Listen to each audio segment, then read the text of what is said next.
Então, a ideia central aqui é que a neurose é o caminho, ou melhor, aprender a olhar para as regiões doloridas do ser, da personalidade, liberta uma energia potencial, liberta a compreensão dessa inteligência instintiva e liberta um estado de maturidade que não é libertado de outra forma.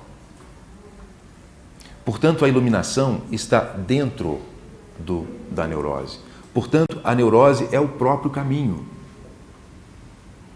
Essa talvez seja a grande máxima da busca do diálogo entre psicologia e budismo. Que quando se deixa de fugir, né, dessas áreas proibidas do ser, quando se pode abrir-se para a vulnerabilidade que surge disso, inclusive o entristecimento, que ele chama de tristeza essencial, que é a percepção de que muito tempo foi perdido, né? Que muita vida foi perdida por conta desses limites interiores. Então, o caminho para a transcendência é a transcendência do funcionamento condicionado. Esse funcionamento condicionado, muitas vezes, é um funcionamento neurótico. Funcionamento neurótico significa aquilo do qual eu não consigo me livrar, um jeito de ser tão rígido e tão defensivo, que é como não... que é instintivo, é uma fuga instintiva. Né? Em geral, associada à área afetiva. Né? Aqui no Brasil, eu penso que nós temos muito mais facilidade para lidar com isso do que outros povos. Né? Eu acho que esse livro aqui ele tem mais impacto em povos com mais dificuldade na área afetiva do que o brasileiro. Tanto que um grande terapeuta chamado Carl Rogers, quando veio ao Brasil e observou um pouco o povo brasileiro funcionando, disse assim, ó, esse povo funciona de um jeito que eu considero que faz parte da minha visão de saúde, né? Por conta de mais abertura afetiva, certo? E o Darcy Ribeiro, assim, glorifica o povo brasileiro, né? Justamente por ser o mix de muitas vertentes diferentes. A gente traz o negro, que é puro afeto e pura emoção. A gente traz o índio, que é conexão com a terra, também o europeu, né? Enfim. Mas isso não muda o padrão essencial, né? O padrão essencial, o que é? Essa energia congelada, quando descongelada, quando algo dessas estruturas neuróticas é libertado, surgem estados que a gente poderia chamar de pequenas iluminações, estados de libertação. Né? Então, ele fala que a crise com a qual a gente se defronta exige uma escolha. Ele coloca 3 opções de escolhas.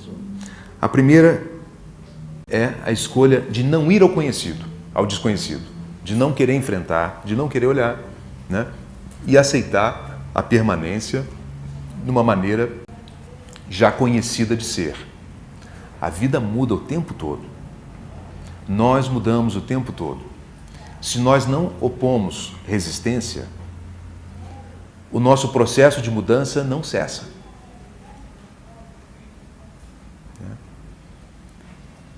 É perigosa, portanto, essa postura de buscar aferrar-se ao conhecido, porque isso só pode ser feito com muita tensão, com muita resistência, com muita negação. E as pessoas que optam por esse caminho, elas vão, vamos dizer assim, envelhecendo. Mentalmente, espiritualmente envelhecendo. Vão ficando presas e rígidas na sua forma de ser, e quanto mais o tempo passa, mais a rigidez vai ficando evidente e, por fim, pode chegar a se tornar grotesca. A outra opção é essa que eu falei há pouco. Atacar a si mesmo, punir a si mesmo, considerando o ego culpado do seu, sei lá, sofrimento, né? E aí, ou ir para a malhação explícita, ou tentar um abandono precoce do ego e uma entrada ou uma vivência de um ideal de personalidade que ainda não é real. Que não é real. Então, eu penso que os taoístas, os budistas têm razão nisso. É importante viver o que tem que ser vivido em cada fase da vida, em cada momento da vida. E quando esse momento da vida aponta um impedimento, é para o impedimento que tem que se olhar. E o impedimento, o olhar para o impedimento, ele tem que ser, acima de tudo, respeitoso. Respeitoso como quem confronta algo precioso que guarda em si o germe da revolução. Portanto, olhar para uma limitação nossa é um ato de reverência ao potencial de transformação que está por detrás dessa limitação. Isso leva a um caminho suave, um caminho de transcendência suave, centrado no que é natural, no que é genuíno, mas que só ocorre quando a aproximação dessas áreas de limitação dentro de nós é feita com perspicácia suficiente para se entender a função estratégica que aquela limitação cumpriu no nosso desenvolvimento. Honrando essa inteligência primária original, se pode identificar que por trás de toda limitação nossa existe uma necessidade básica negada. E quando essa necessidade básica negada é reconhecida, e nós podemos nos abrir gradualmente para vivê-la, uma pequena revolução acontece no nosso ser. E assim, revoluções sucessivas podem ocorrer no nosso ser se nós nos abrimos para esse olhar respeitoso para os limites que nós trazemos. Respeitoso, porém incisivo, no sentido correto, no sentido de presença, de considerar precioso olhar para a limitação. Olhar de forma aberta, de forma honesta para a limitação. Isso significa, é por isso que se fala que o caminho passa por um morrer, né? Passa por uma dor. Porque exige uma sensibilidade mesmo e entrar em contato com isso. Porém, entrar em contato com isso não é entrar em contato com a dor, é entrar em contato com a libertação. Libertação que surge assim que a gente compreende a inteligência por trás do que faz sofrer. E isso leva a uma sensibilidade ampliada para o outro também, porque não existe sensibilidade para o outro se essa sensibilidade para esses lados nossos congelados não foi ativada. Razão pela qual você percebe, aí sim, né? Nas instituições e nesses exemplos de religiosos que saíram do natural, muitas vezes uma postura mais cruel do que compassiva. Porque há uma certa crueldade quando você olha para o outro, julgando-o a partir do que ele deveria ser do ponto de vista religioso. Os grandes expoentes das tradições espirituais eram o oposto disso.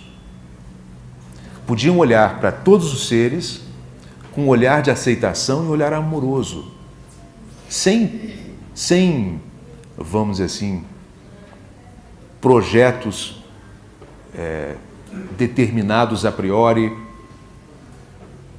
porque isso seria um impedimento para o olhar real, o olhar compassivo e amoroso.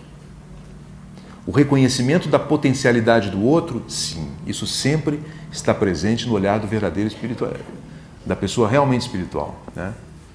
Desses grandes expoentes, que são pessoas amorosas, né? E essa amorosidade, ela vem disso. Ela vem de um respeito pelo outro, uma capacidade de olhar para o outro sem tentar encaixá-lo em outra coisa. O que tenta encaixá-lo em outra coisa pode ser um religioso, mas não é um espiritualista. E sempre que essa postura ocorre numa tradição religiosa, ela baixa o nível de espiritualidade dessa instituição. A amorosidade vem do oposto. Ela vem dessa jornada profunda, leva um aprofundamento da consciência, uma sensibilização da consciência, um entendimento melhor do nosso funcionamento, um respeito por essa natureza de sabedoria que todos nós trazemos, e aí isso pode ser visto no outro também.